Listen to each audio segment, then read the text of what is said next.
여보세요. 네, 안녕하세요. 네, 안녕하세요. 반갑습니다. 네, 네, 시청자님 오늘 저는 예. 네, 오늘 어떤 고민 함께 이야기 좀 예, 나눠볼까요? 당장 급한 건 아니고요. 네, 조금 앞으로의 전망을 봐서 좀 투자를 조금 해보려고 하는데 네, 양재동 쪽에 그쪽으로 그냥 뭐 빌라나 뭐 이런 거 저쪽 뭐 개포동으로는 너무 비싸니까 네. 그런 게 뭐 재개발이나 뭐 이런 여지가 있어서 뭐 한 5년, 10년, 뭐 10년은 또 짧을 수도 있겠지만 그 정도의 기간을 잡고 네. 빌라를 서서히 매수해 보려고 하는 건 어떤지 해가지고. 알겠습니다. 좀 네. 장기적인 투자 계획을 좀 세우고 계시는 네네. 건데, 그럼 혹시나 양재동 쪽에서 보신 구체적인 그거는 부동산이 없고요. 지금 제가 알기로는 대충 저도 뭐 자세히는 모르겠어요. 아직은요. 근데 어느 정도가 괜찮은지를 보고 조금 더 본격적으로 조금 접근해 보려고 하는데 네. 양재동 전체를 그러니까 개포동 쪽 양재동이요. 네. 이쪽 아래쪽이나 뭐 트럭터미널 이쪽 말고요. 네. 그 개포동 쪽 양재동을 크게 네 구역으로 나눠서 하는 거 네. 이게 맞는지 잘 모르겠는데 어, 그 중에서 첫 번째 이쪽에 거기가 양재 매동이라든가 왼쪽 아래쪽으로 조금 무슨 얘기가 있는 것 같아서 네. 그래서 그런 것쯤에 대해서 좀 여쭤볼까 싶어갖고요. 알겠습니다. 아직 구체화된 단계는 아니지만 양재동의 개포 쪽으로 조금 재개발을 바라보고 네네. 장기 투자를 계획하고 싶다. 그 네. 시작을 저희와 함께 하고 싶으셔서 연락 네. 주신 것 같아요. 바로 네. 대표님과 함께 계획 세워보도록 할게요. 인사 네. 나눠보세요. 네. 안녕하세요. 네, 안녕하세요. 네, 반갑습니다. 예, 저희가 자세히는 네. 지금 모르지만 네. 좀 알아보고 나서 이제 직접 제 현장을 좀 돌아보려고 해요. 네. 전혀 이제 제가 아는 지식이 없어서 그래서 그 시민의숲 쪽에서 개포동 쪽으로 해서 그 양재동 무슨 고등학교 그게 뭐더라? 언남고 거기- 말씀하시는 건가요? 저기 국악고에서 그건 네. 개포동 쪽이고요. 네.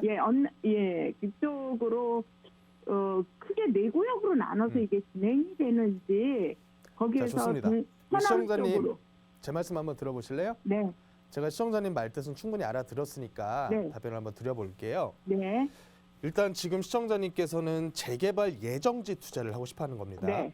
그렇죠. 지금 상태에서는 구역이 지정된 거 없어요.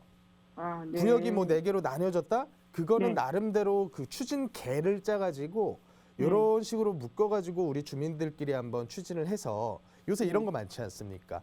예를 들어서 신속통합기획 후보지 공모라던가 네, 공공재개발 공모라던가 네, 아니면 뭐 도심복합사업 공모라던가 네, 이런 걸 하면 장점이 뭐냐면 진행 속도가 빨라지거나 아니면 인센티브로 개발을 더 할 수 있게 허락을 해준단 말이에요. 네.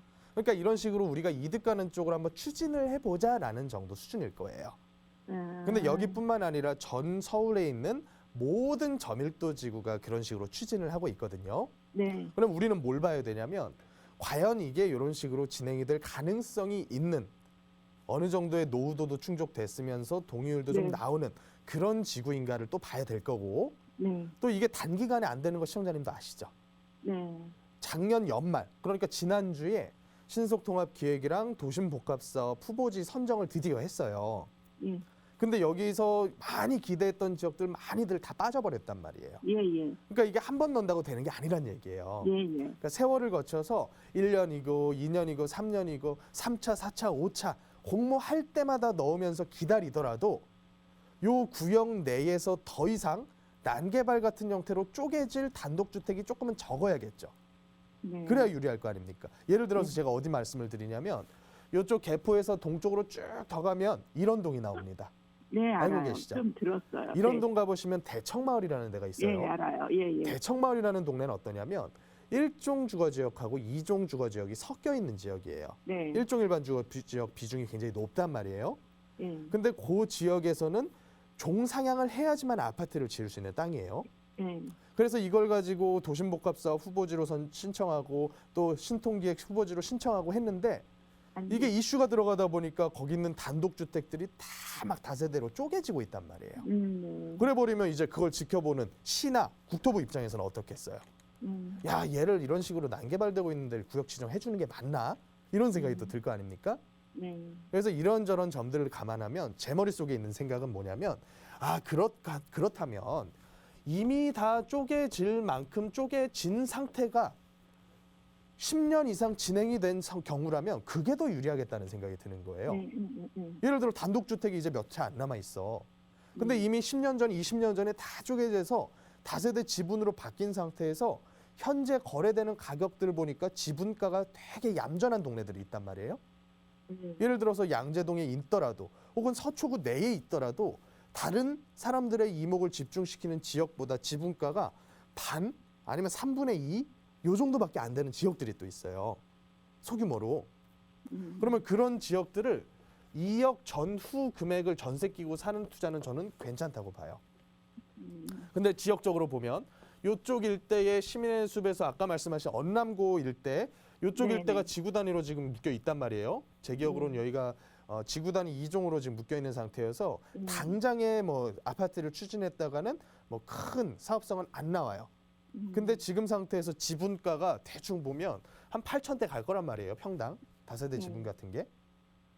그리고 이쪽 일대 국악고 일대에 있는 요 섹터들도 사실은 여기는 진행에 대한 가능성이 앞으로 뭐 장기적으로 10년, 20년 후를 바라보면 있을 수밖에 없어요. 근데 문제는 현재로만 봐가지고는 아직까지도 신축 행위가 많이 지어지고 있고 또 과거에 지어져서 아직 노후 연차가 안 찼음에도 불구하고 지분가로는 거의 8천, 9천대를 넘어가 버린단 말이죠. 그러면 그런 물건 투자하려면 현금이 대충 보면 3억, 4억대 들어가요. 그럼 이건 좀 과하지 않느냐라는 생각이 좀 드는 겁니다. 제 생각에서는. 그래서 저는 이거보다 더 낮은 가격에서 어느 정도 가능성이 있는 지역이지만 더 낮은 가격에서 작은 투자 금액으로 내 자산이 5억이면 한 2억 정도에 매입해가지고 던져주는 정도. 그 정도로는 할 만한 지역이 있다. 근데 지금 말씀하신 지역들은 작년부터 시작을 해가지고요. 어떤 분들이 많이 샀냐면 50대, 60대들 이제 어느 정도 노후자금 준비되신 분들이 자녀 세대들이 걱정이 되는 거예요. 근데 아파트 사주자니 증여세니 뭐 증여 취등록세니 너무 비싸서 돈도 없고요. 그러니까 뭘 사줬냐면 우리 시청자님처럼 언젠가라도 개발될 가능성 있는 예정지들을 작년에 엄청 쫓아다닌 거예요. 그러니까 작년 거래가 아파트 매매 거래량보다 다세대 매매 거래량이 더 많아 버리는 거예요. 그러니까 이거 제가 뭘 말씀을 드리는 거냐면 할 수 있는데 있기는 있는데 아주 세심하게 이것저것 따져봐서 섹터를 잘 잡아서 해야 되는데 시청자님께서 보는 시야에서는 그 물건들은 아마도 가격대가 안 맞을 거다. 그래서 만약에 이런 형태의 투자를 원하신다면 세미나를 한번 오세요. 듣고 계신가요? 네. 저랑 한번 말씀 나눠보시면서 제가 이제 타겟팅 해놓았던 지역들에 대해서 시청자님께 한번 말씀을 드려볼게요. 그 정도라면 괜찮지 않을까 싶거든요. 알겠습니다. 네, 그럴게요. 일단 여기까지만 좀 정리할게요, 오늘은. 네, 네, 감사합니다. 고맙습니다. 네.